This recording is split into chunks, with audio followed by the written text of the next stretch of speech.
The quick second quadrant talk. So I was discussing that the group you belong to is going to affect your beliefs a lot. So that's why you're going to find a lot more often you're going to find uh, white people being conservative uh, or gravitating toward conservative viewpoints of Christianity because that's what they feel helps their group. So your beliefs are always going to be affected by your group. So like let's look at the Romans versus the Carthaginians. The Carthaginians, well, they believed in Baal. Hannibal, he was a Baal worshiper. They were Semites.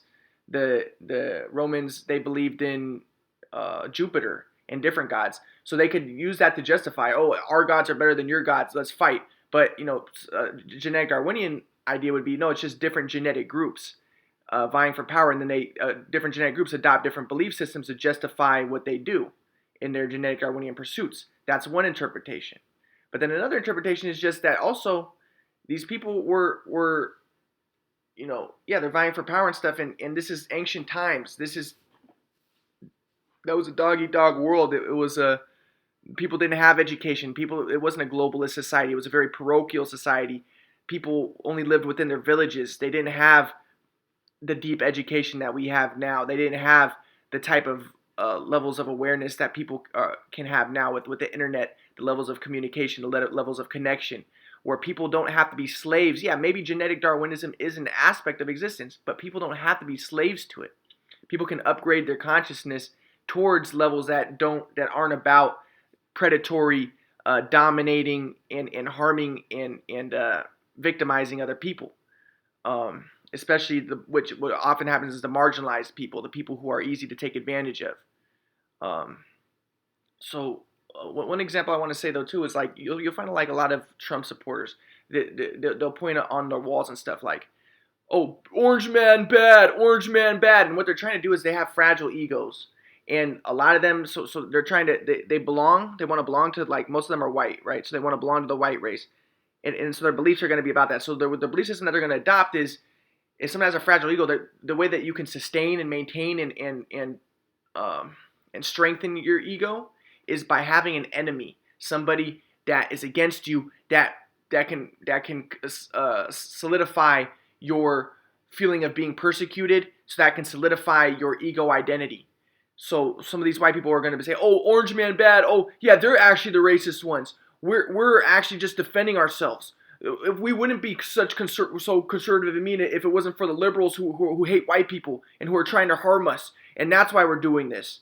So that's one of the that's what they can do. But the thing is that's an aspect of immaturity because they're still looking at things through a superficial lens and justifying the predatory behavior that they're exhibiting in putting and looking down upon Mexicans, looking down upon people of color, and trying to stereotypically label them as inferior or lower IQs or stuff like that, as opposed to looking at the social economic conditions and looking at the broader context, looking at the broader aspects of reality. So so yeah, it's true that some liberals who say, "Oh, Orange Man bad," yeah, that also is superficial, and we understand that. And that is that type of mentality. We're superior. You guys are inferior. You guys, and that's very ego oriented. That's understandable. Yeah, that's true. But you also have to understand a lot of these people who are doing that. Some of them themselves have agendas. Maybe some of them themselves are white supremacists. They're just pretending to be against white people, and that's still the ego. But then and they haven't transcended the ego. Or also some of them are just immature, people of color or whatever. But the reason why they would do that is not because is because they maybe have lack of education, maybe they are angry and stuff. But we do understand that, yeah, calling people orange, that perpetuates that superficial, stereotypical, oh, white man's evil. That's still ingrained within good guy, bad guy, uh, trying to label people and not understand the deeper essence. Oh, he's just white. And not understand the societal factors that have led to that. Okay, maybe there are racist white people. Maybe Trump is racist. Maybe it's because he was brought up in an environment and maybe his temperament leads him to that. He's not that educated. He was brought up in an environment where it was based around where his dad would call people losers and stuff. So maybe Trump has that ingrained in his consciousness that there's winners and losers, and you got to put down people and you got to be the top dog, and that very preoccupied type of mentality. And we don't have to say that all white people are like that because of that. So we have to look at the societal conditions, and yeah, not all white people are evil, and we, someone who's looking at it through a more liberal lens, a transpersonal lens, will say, yeah, slavery, that white people quote unquote did enslave quote unquote black people, but those are also social constructions, and a big aspect of that was the poor white people didn't want to be made serfs themselves, and it was they had there was a selfish, self-serving advantage in designating one group as the slaves and making that the black people. And it's not necessarily because black people are stupid or low IQ or whatever. That's what a conservative will say, that they deserved it or they had bad karma or whatever, or they didn't manifest reality right. You'll see a lot of hippies, like some of these like white hippies will be like, I manifest reality really well, and maybe they do, but still that type of mentality. Oh, I'm telling people I manifested a beautiful reality. Okay, well now you're just self-indulgent, you're self-preoccupied, and you're stuck in your ego, and you're being kind of obnoxious, right? So, but you could look at the economic conditions and say, okay, now white people aren't necessarily evil, but let's look at the economic conditions. What were their motivations? What was the societal factors that led to this, to these divisions? Um, and the only thing that you can do is you can upgrade your consciousness and try to look at that and say, okay, well, we don't have to continue that mode of being, that mode of being where you blame the victims and you marginalize people and you take advantage and exploit people and look at people superficially. We can transcend that, and we can try to work toward a more expansive type of consciousness where you work hard at what you do, and you don't judge people, and you don't lift yourself up, and you don't perpetuate uh, modes of thinking that bring around division and conflict. But again, that doesn't justify white people saying, "Oh, they're calling us orange. They're calling Jumpin' Orange Man. Okay, we have to fight them and be mean to them." That's the same mentality. That's the they're trying to be the victims, and they're trying to they're trying to be like, oh, they're trying to justify that immature type of consciousness, and they have unstable egos, and that's what they're gonna do. The only thing that the only thing that can help is if they understand that's what they're doing, and that they can transcend that, and they can move toward more transpersonal modes of operating. So so I'll just give like examples of how you can operate under different modes of consciousness. So like one example would be a white person could listen to Mozart, and if he's in an ego motivated state, his beliefs are going to be affected with the group he belongs to. He might say, oh, I love Mozart because he's white, and oh, he's such a genius. He has such a high IQ. Yeah, white people, they're so wonderful. Look at the beautiful music that we created. Okay, again, a liberal is going to look at it and say, okay, Mozart's one person. He was brought up when he was 5 years old playing a bunch of music. They were in a society that nurtured that because of the agricultural revolution and industrial revolution that was possible in Europe because of the East-West axis. It's not because white people are superior. And then also, they would say, and listen, there's beautiful music, and we don't want to detract from that. And let's just celebrate. Let's celebrate, yeah. But if somebody's doing it, but let's celebrate beautiful music that was created. But anybody can create beautiful music, and beautiful music is created throughout the world. But somebody who's more ego oriented, who's has a fragile ego and is stuck in a identity orientation, and we don't want to say that that's bad. Maybe this person was brought up in the ghetto. You have to look at the societal factors. Again, we don't want to marginalize anybody or judge anybody, be judgmental. But we have to, if you want to be discerning and see transparently, maybe this person has a fragile ego, whatever. Maybe his parents raised him with this type of mentality. Maybe they had this type of mentality, but maybe maybe he's stuck within this narrow framework, and he's saying, oh, I like Mozart because he's white, and that's why he's doing it. He's doing it to show off, and he's playing Mozart to show off how superior he is and how sophisticated he is. Okay, so you can acknowledge that. Okay, some people do it for ego motivations. But like, for instance, my grandpa, he says that he likes Mozart because the music is very harmonious, and it can help to facilitate, and it can help to he can help with the emergence of a higher type of consciousness, where it's taking you out of ego interpersonal consciousness of focus on the ego, body, self, and because of the harmony and because of the divine elegance of the music, it can bring you to a higher level of awareness of oneness consciousness, and that can take you out of that victim blaming, conservative, self-constricted, ego preoccupied, rigid mentality, and it can open you more toward freedom and toward fluidity and the flow. And in that case, you're not going to be thinking, oh, it's because he's white and white people are superior. That's the rigidity. But you can acknowledge, okay, this person, for whatever factors, produced some beautiful music. That and it's beautiful in that it reflects mathematical symmetries and aspects of reality, or some people, genetic Darwinists say that it actually just hijacks primitive aspects of the brain that language used, and it manipulates them into things that give pleasure, dopamine, or whatever. You could reduce it to that, but you could also say, oh, it's pointing us toward the world of forms. It's pointing us toward a transcendental realm beyond the physical, beyond dualistic consciousness, beyond the idea of separate individual entities, bringing about a harmony, a oneness that can raise one's awareness to higher dimensions, higher levels of awareness, and now a hippie is going to do that, and he's going to say, oh yeah, I'm higher levels of awareness, look at me, look how smart I am, look, it's so it can be self-indulgent, or it can be self-transcending. There's a difference, because a self-transcendence is not a way of showing off. So there's different ways that you can approach things. Now, I remember I was listening to a teaching epic lecture, and there was a story about they're talking about this Arab Muslim prince who went to America, and he was listening to so I want to say, before I talk about this, we don't want to put down Arabs. We don't want to put down anybody. What a conservative will do is say, oh yeah, it's because Arabs are stupid, or yeah, because white people aren't judgmental like Arabs. No, that's not what we're getting at. But this Arab prince, he's a prince, so maybe he has this conservative mentality. I'm superior. Because not just rich people are like this. You'll find poor people who are like this. That's the mentality, and that's the mentality that the Bible and the Quran ironically kind of oppose. And we don't want to say oppose, but they invite people to transcend. Muhammad, he welcomed the poor. He freed slaves. He moved people out of the restricted modes of being, the pagan worship, which is self-confirmatory, self-preoccupation.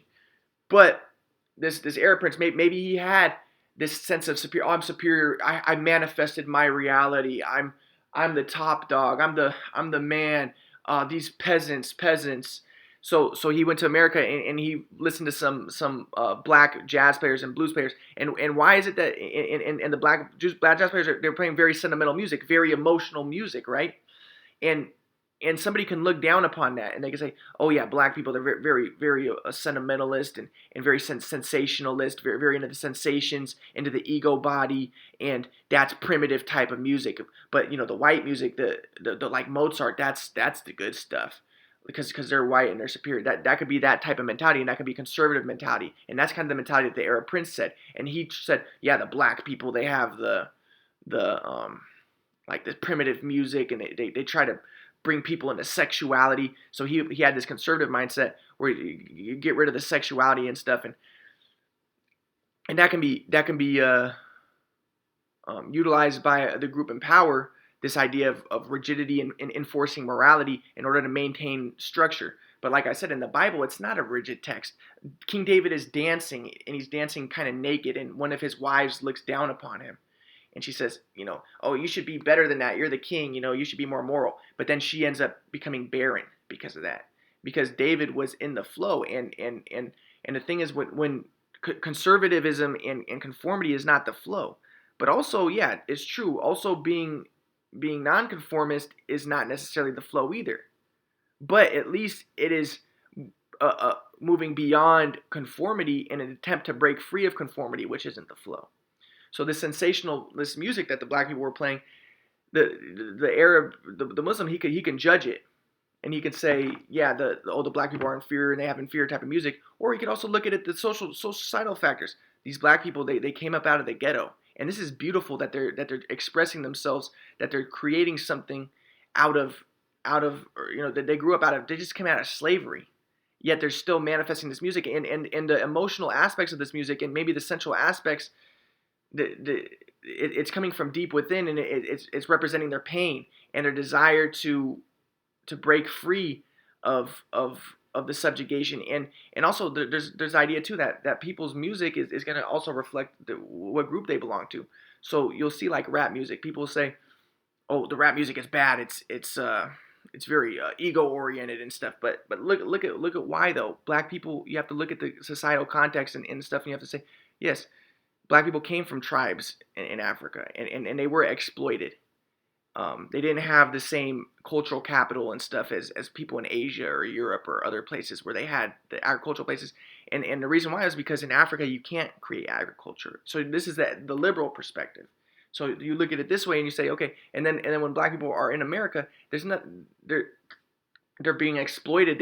They were mistreated, taken advantage of, and a music that maybe they are expressing anger and uh, and outrage and passionate uh, emotions and stuff in their music, but that's a reaction a lot to their position, to the being mistreated.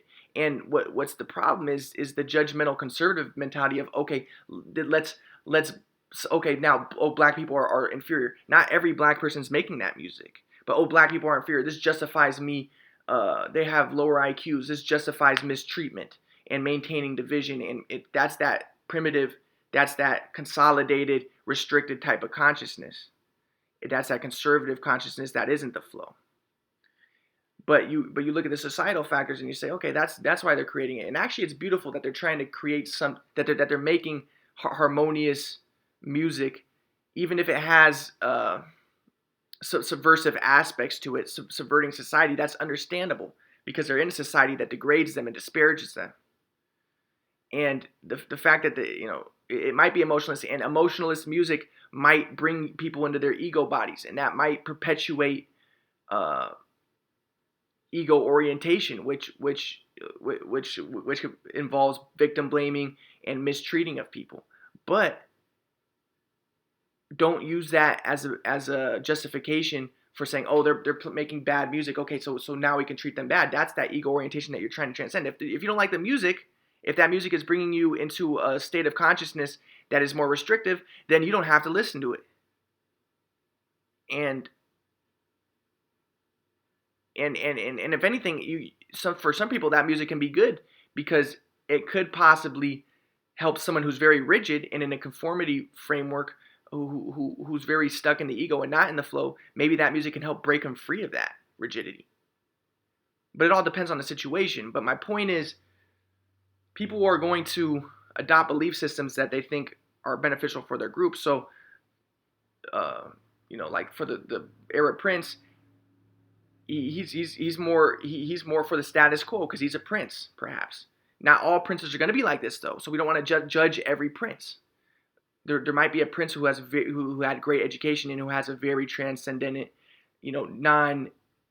non-impersonal, non-restrictive consciousness. But there's going to be some princes like this prince who wants to find justification for conservative mentality of, oh, the poor are stupid, oh, the people who are oppressed, it's not because they're because of environmental factors and we don't want to help them out. It's because they're stupid and my position in society is earned and I'm superior, and that type of mentality that is very limiting type of mentality. And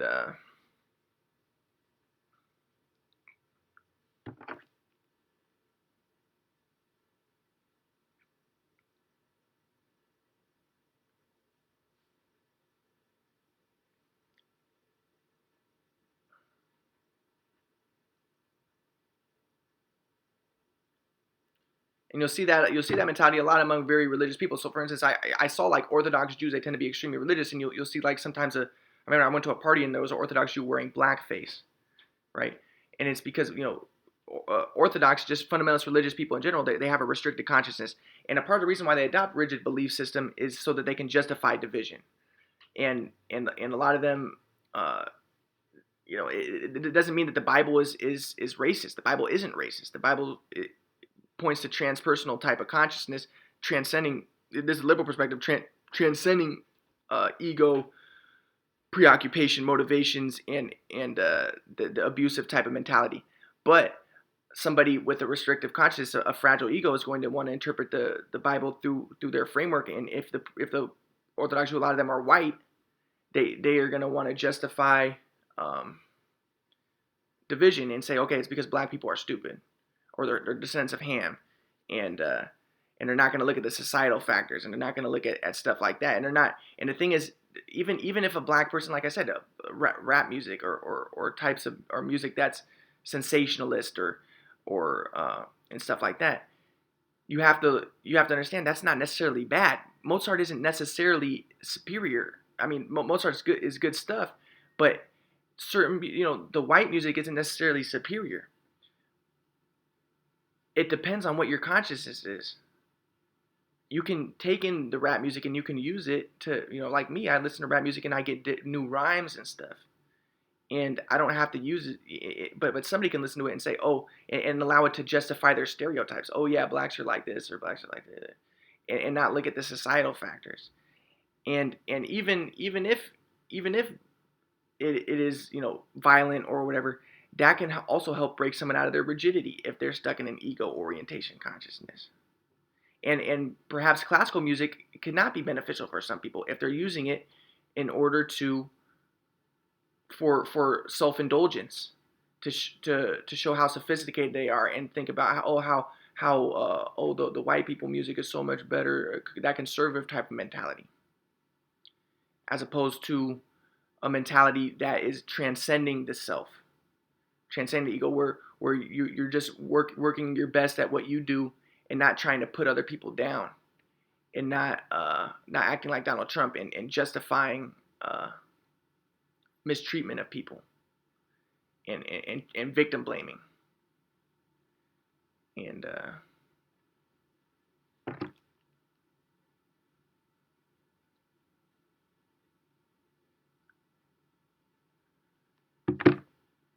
then just look at the stories of Jesus, where Jesus is he's not following the Sabbath. Like the Messianic Christians are going to want to adopt the idea that Jesus did follow the Sabbath, and you have to follow rigid laws and stuff, because that helps to maintain division, and that helps to maintain the status quo. Because then you can say, oh, the Muslims, we have justification for being against Muslims because they don't follow the same laws as us, or brown people Muslims, and that allows, because they're pagans, and so then that can allow for, because they're descendants of Ishmael, that allows for division, and that allows maintenance of the status quo, and it allows for the demonizing of people of color and stuff like that, and vice versa, but the thing is, like Jesus, remember when the Pharisees, not all Pharisees are bad. There can be Pharisees who have transcendent consciousness. We saw that with Nicodemus. He recognized Jesus, and he recognized the transcendental consciousness. That's not a hippie consciousness, self-indulgence, but an authentic, pure mode of being. So when the Pharisees are talking to Jesus, they're like, okay, this Jesus guy, he's picking up he's picking up grains on the Sabbath, and they try to call him out for it, but they were trying to be superior, and they're trying to maintain divisions and stuff, and look down upon people and look down upon the poor. But then Jesus says, because they would walk around with flowing robes, and they cared about the highest seat, so they're all ego oriented, too ego oriented. And again, somebody can try to be humble and he could still be ego oriented. That's what my uncle does. My uncle's tries to be like a hippie, but he's still ego oriented. He's still racist, and he's still, but he tries to act poor and hippie-ish, but thinks that makes him superior. He's still stuck in his ego. He's still focused on belonging, as opposed to transcending belonging toward more inclusive, expansive modes of consciousness. He's still a conspiracy theory. Oh, fuck. You know what I mean? He's like super rigid. So, but but so Jesus, he's getting the food on the Sabbath, and Jesus says, hey, the Sabbath was made for man. And remember when David and his friends, David was ostracized, he was marginalized, and his friends, and they were poor, and they needed food, they needed to get food on the Sabbath, and Jesus said they needed the food, and and the Sabbath was made for man. So let's not make these rigid laws and try to justify mistreating people. But then also a conservative person is going to be like, oh yeah, the Jews, they have rigid laws. And no, you have to respect people even if someone has laws. You see, this is the conservative mindset, trying to victim blame, trying to put down people. But if you have a more liberal or transpersonal mindset, you'll say, okay, no, but the laws are also good. We don't have to get rid of all laws. In transpersonal perspective, what my grandpa talks about is if somebody is following these laws, that's beneficial. Any ritual is beneficial. It takes you out of your habits, your circumstances, and your relationships. But the problem is if you use the laws to motivate as an aspect of ego orientation, of putting others down, and maintaining a consciousness of, oh, I'm superior, I can victim blame, I can be and